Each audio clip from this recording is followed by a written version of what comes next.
شخص کو غسل کی ضرورت پڑ گئی اور صبح صادق تک اس نے غسل نہیں کیا تو اس کا روزہ درست ہو جائے گا، لیکن اس کے لیے ضروری ہے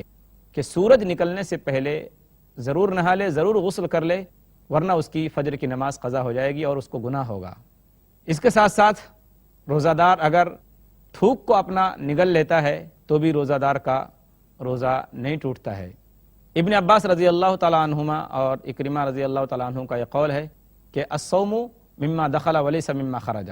تو لہذا وہ اندر ہی کی چیز ہے، اسی کی اپنی چیز ہے، وہ باہر سے کوئی چیز داخل نہیں ہوئی، اس لیے اس کا روزہ باقی رہے گا، روزہ نہیں ٹوٹتا اس سے۔ روزہ دار کا روزہ اس وقت بھی نہیں ٹوٹتا، مثال کے طور پر ایک شخص ہے، اس کو شوگر کی بیماری ہے، انسولین کا انجیکشن لینا پڑتا ہے دن میں بار بار،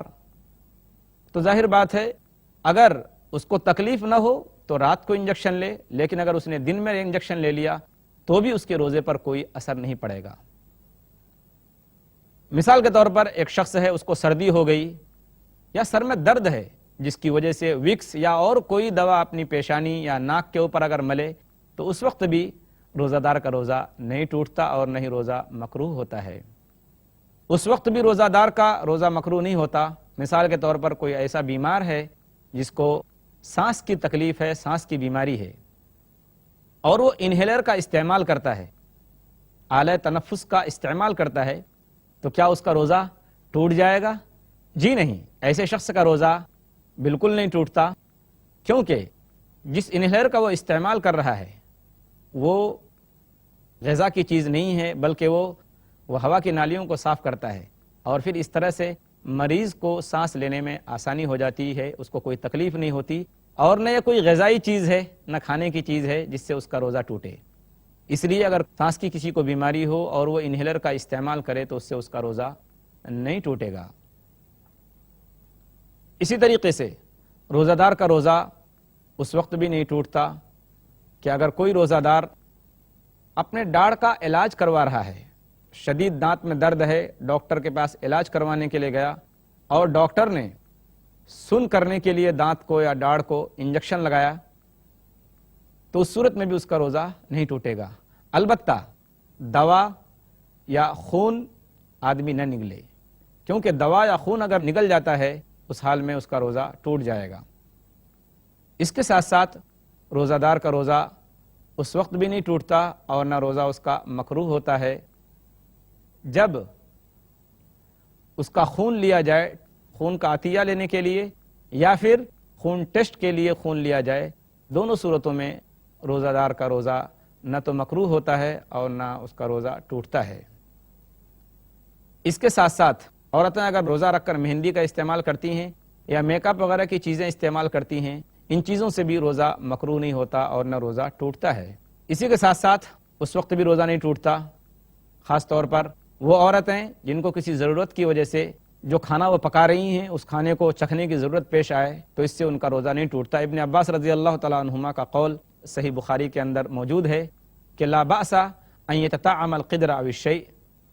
کہ اس میں کوئی حرج نہیں کہ کوئی کھانے کو چکھلے ضرورت کی وجہ سے، تو اس کا روزہ مکروہ نہیں ہوگا اور نہ روزہ ٹوٹے گا۔ ناظرین محترم، یہ ہیں وہ آسانیاں جو اللہ تبارک و تعالیٰ نے ایک روزہ دار کو دی ہیں کہ روزے کی حالت میں اگر ان میں سے کوئی چیز بھی پیش آ جائے تو روزہ دار کا روزہ نہیں ٹوٹتا اور نہ اس کا روزہ مکروہ ہوتا ہے۔ ایک روایت عمر رضی اللہ تعالیٰ عنہ کی موجود ہے، کہتے ہیں کہ حشست فقبلت وانا صائم، کہ میرے دل میں خواہش پیدا ہوئی کہ میں اپنی بیوی کا بوسہ لوں، تو میں نے روزے کی حالت میں بوسہ لے لیا۔ پھر میں نے کہا اے اللہ کے رسول صلی اللہ علیہ وسلم صنعت اليوم امرا عظیما، کہ اے اللہ کے رسول صلی اللہ علیہ وسلم آج تو مجھ سے بہت بڑی غلطی ہو گئی۔ فقبلت وانا صائم، میں نے روزے کی حالت میں اپنی بیوی کا بوسہ لے لیا، تو آپ صلی اللہ علیہ وسلم نے پوچھا ارأیت لو مزمزت من الماء وانت صائم قلت لا بأس به قال فما۔ سنن نبی داؤد کتاب الصیام حدیث نمبر 2385، کہ آپ صلی اللہ علیہ وسلم نے پوچھا کہ اے عمر ایک بات بتاؤ، تمہارا کیا خیال ہے کہ اگر تم کلی کرو تو کیا تمہارا روزے کی حالت میں کلی کرنے سے تمہارا روزہ ٹوٹ جائے گا؟ تو عمر رضی اللہ تعالیٰ عنہ کہتے ہیں کہ میں نے عرض کیا اللہ کے رسول صلی اللہ علیہ وسلم اگر روزے کی حالت میں کوئی آدمی کلی کرتا ہے تو اس کا روزہ نہیں ٹوٹتا۔ تو آپ صلی اللہ علیہ وسلم نے کہا کہ فما، تو پھر کس چیز سے روزہ ٹوٹ جائے گا؟ یعنی تم نے جو اپنی بیوی کا بوسہ لیا، اس سے روزہ نہیں ٹوٹتا۔ روزہ دار کا روزہ اس وقت بھی نہیں ٹوٹتا، مثال کے طور پر نمکین پانی سے ایک آدمی روزے کی حالت میں کلی کر رہا ہے، یا ناک میں پانی چڑھا رہا ہے وضو کی حالت میں، اور پانی بغیر کسی اختیار کے پیٹ میں بھی چلے جائے، تو اس صورت میں بھی روزہ دار کا روزہ نہیں ٹوٹتا، کیونکہ اس کو اس میں اختیار نہیں ہے۔ اسی طریقے سے کوئی آدمی چکی کے پاس بیٹھا ہے اور پھر آٹا وغیرہ اڑ کر اس کے حلق میں پہنچ جاتا ہے، اس وقت بھی اس کا روزہ نہیں ٹوٹتا۔ یعنی وہ تمام چیزیں جو انسان کے اختیار میں نہیں ہیں، جو انسان کے بس میں نہیں ہیں، اگر وہ ان چیزوں میں سے کوئی چیز روزے کی حالت میں پیش آئے تو روزہ دار کا روزہ نہیں ٹوٹتا، کیونکہ اللہ تبارک و تعالیٰ نے صاف فرما دیا ہے قرآن پاک کے اندر، لا یکلف اللہ نفسا الا وسعها، سورہ بقرہ سورہ نمبر 2 آیت نمبر 286۔ اس آیت کا ترجمہ یہ ہے کہ اللہ تبارک و تعالیٰ کسی انسان کو اس کی طاقت سے زیادہ اس پر بوجھ نہیں ڈالتے۔ تو اللہ تبارک و تعالیٰ نے ہم کو اور آپ کو کتنی رخصت دی، کتنی چھوٹ دی، کتنی ڈھیل دی۔ جو چیزیں ہمارے اختیار میں نہیں ہیں، ہمارے بس میں نہیں ہیں، اللہ تبارک و تعالیٰ نے ان چیزوں کو معاف کر دیا ہے، اور اگر وہ چیزیں رمضان میں روزے کی حالت میں پیش آ جاتی ہیں تو روزہ آدمی کا نہیں ٹوٹتا ہے۔ ناظرین محترم، یہ تھیں وہ تمام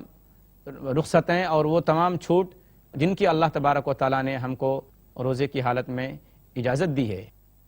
تو اللہ کے رسول صلی اللہ علیہ وسلم نے مختلف طریقوں سے ہم کو بتایا ہے کہ روزے کے اندر وہ کون سی چیزیں کی جائیں گی جن کی وجہ سے آدمی کا روزہ